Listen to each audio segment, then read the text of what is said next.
The return. The sea was restless that evening. Wind scraped against the old clapboard walls of Ellie Price's house, carrying the smell of salt and distant storms. She sat by the window in her faded green shawl, the same one she'd knitted the winter Jackson left for college, her fingers tracing its worn edge, as if the fabric itself could whisper back the years. Her phone buzzed on the table, an unfamiliar number. For a moment, she thought it might be him, her only son, but the screen only flashed a reminder. Available balance, $0. The glow of the message flickered like a cruel candle in the twilight. She didn't gasp, she didn't even blink, she just stared, the color draining from her face as the truth sank in, one quiet wave after another. All gone. Every dollar she'd saved over half a lifetime cleaning other people's homes in the Hollywood Hills. Her safety, her peace, her last fragment of pride. She called the bank. The line was long. When a voice finally answered, it was distant, rehearsed, polite in the way machines are polite. Ma'am, the funds were transferred to a Mr. Jackson, Arthur Price. Her heart stopped, not from surprise, but recognition. There was no mistake. The sun she'd carried on her back through the heat of Los Angeles summers had taken everything. Silence filled the little house. The ticking clock on the wall sounded louder than ever. In the street, children were laughing, an ice cream truck singing its tune, oblivious to the world collapsing in the small room by the window. Then the landline rang. Ellie, honey, did you see your Jackson's Instagram? Doris's voice was bright and breathless. He's in Rome. Lord, what a life. Him, his wife, and her mama. They look like movie stars. Ellie said nothing. Her eyes wandered to the old photograph on the wall. Jackson, age 7, missing a front tooth, holding a paper airplane. She whispered, Rome. And then, for the first time in her life, she smiled without warmth. A slow, deliberate smile that did not reach her eyes. The storm outside thickened. The curtains moved. Somewhere far away, across an ocean, her son raised a glass of Italian wine, believing himself untouchable. But the sea remembers everything, and so did Ellie Price. The mother's silence. 3 months passed before Ellie heard his voice again. It came through a voice note, brief and careless, floating through the same phone that had once carried lullabies. Hey Mom, saw your missed calls, been busy with work and, yeah, things. Anyway, I'll send you something next month. Don't worry, love you. The words were empty shells, no warmth, no weight, but Ellie kept replaying the recording, each time hoping it might sound different. It never did. The house had grown quieter. Dust gathered in corners. The piano that once sang every Sunday morning stood mute beneath its lace cover. She still cooked as if someone might walk in. Roast chicken, potatoes with rosemary, an extra plate that stayed untouched. She even left the porch light on at night. Not for Jackson anymore, but for her own sanity. Then one gray afternoon, a letter came. Thick, cream-colored paper with a foreign postmark. Inside was an invitation. The honor of your presence is requested at the Silver Tsar anniversary of Mr. and Mrs. Arthur Price, Rome, Italy. Her husband's name, Arthur. Not our anniversary. His. She hadn't seen him in nearly 10 years. Not since the night he left with a suitcase and a sentence that would haunt her forever. You and your pity can't raise a man, Ellie. You'll raise a mirror of your fears. The letter was signed not by Arthur, but by Clara, his second wife. Her penmanship was perfect, her tone sweet enough to sting. Jackson would love to see you again. It's been too long. We hope you'll come and celebrate the beautiful life we've built. Ellie stared at the looping cursive until the words blurred. She could almost smell the perfume on the envelope, jasmine and deceit.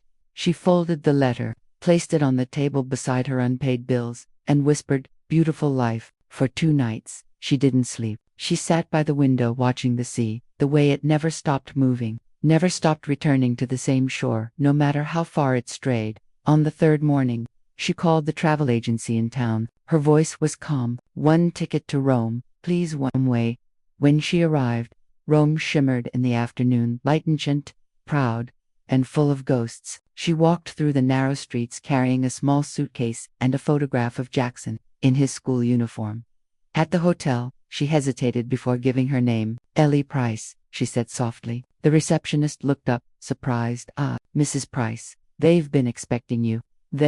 She followed the young man through a marble hallway lined with mirrors, her reflections splitting again and again, until she almost didn't recognize herself.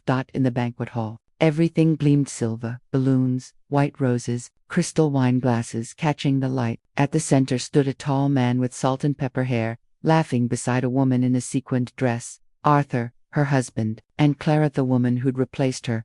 Jackson was there too, dressed in a tailored suit, holding his wife's hand. His smile was effortless, expensive. He looked through her like she was a faint memory, not flesh and blood. For a long time, Ellie didn't move. She just watched them, the family that had erased her. Then Arthur's voice broke the air. "Ladies and gentlemen, thank you for joining us on this special night." As applause rippled through the hall, Ellie walked forward. Her shoes clicked against the marble, steady and sure. When she reached the center table, the laughter died. Arthur's face froze. Clara's smile wavered. Jackson's hand fell to his side. "Ellie," Arthur breathed, "you said you'd never come back." She smiled faintly. "You were wrong about many things, Arthur. This one included." The room fell silent, but the sea beyond the balcony kept roaring, just as it had back home. And as the candles flickered, Ellie reached into her purse and placed an old folded photograph on the table. It was of a boy Arthur's and hers playing by the shore. "You took everything from me," she said quietly, "but some things don't drown."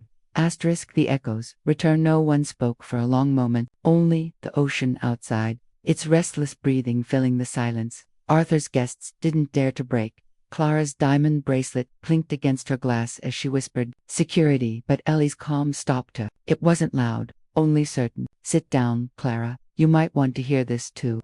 Arthur's lips thinned, his politician's smile barely holding. "Ellie, this is neither the place nor the time." She looked around the shimmering room, marble, silver, and people who'd never known hunger or heartbreak. "This," she said softly, "is exactly the place." She opened her purse and took out a small black ledger. It was old, the corners frayed, pages stiff with age. She placed it gently on the table beside their untouched champagne. "Recognize it?" Arthur's eyes darted to it, then away. "I burned that." "You thought you did," she said, "but the truth doesn't burn as easily as lies." Years ago, when Arthur was building his empire, the Price Foundation, a charity for youth education, Ellie had discovered what the donations really funded. The ledger contained proof, siphoned accounts, names, transfers. Her name had been used to forge, just like her signature on the final withdrawal that drained her savings. And at the end of the list, a note in Arthur's handwriting, "All debts resolved. EP will not resist." But she had resisted. Quietly, carefully, waiting for the tide to turn. She looked at Jackson now, her son, her only child, who stared at the book as if it were a ghost. "You took my money," she said, "but you didn't know what it cost to earn it. You didn't see the things I scrubbed off rich people's floors. You just spent it on her dresses, his flights, your weddings. And all this," she gestured around, "built on lies." Jackson swallowed hard. His voice trembled. "Mom, I didn't know, didn't you?" she whispered. "Or didn't you want to?" The guests shifted uncomfortably, whispers rippling like waves. Clara's face drained of color. Arthur stood, the charm gone from his eyes. "You can't prove anything, Ellie." But Ellie simply turned to the small group of servers at the back of the hall, two of whom raised their phones. "Recording, the truth doesn't need permission," she said. "It just needs a witness." Later, outside the hotel, the night was cool and still. Reporters had already begun to gather. The Price name would fill headlines by morning. Ellie didn't wait to see it happen. She walked down the cobblestone street, toward the edge of the Tiber River, where the city lights shimmered like fallen stars. Doc Jackson caught up to her halfway down the bridge. "Mom, please," he said. His voice cracked. "I didn't mean for it to go this far." She stopped. For a moment, she saw not the man, but the little boy with a paper airplane. The one who had believed his mother could fix anything. "You were my reason to stay," she said softly. "Now you're the reason I'm finally free." He reached for her hand, but she stepped back. "Go home, Jackson. Find out who you are without the money. Maybe then you'll understand who I was." At dawn, Ellie sat at the airport cafe with a cup of black coffee and no ticket in her hand. She didn't know where she'd go, maybe back to the sea, maybe somewhere new entirely. On the small television behind the counter, a news anchor's voice reported, "Arthur Price, founder of the Price Foundation, faces criminal investigation following leaked financial records." She smiled faintly, then looked down at her coffee. For the first time in years, it tasted warm, real. She took a slow sip, closed her eyes, and whispered, "Some echoes never fade, but sometimes they guide you home."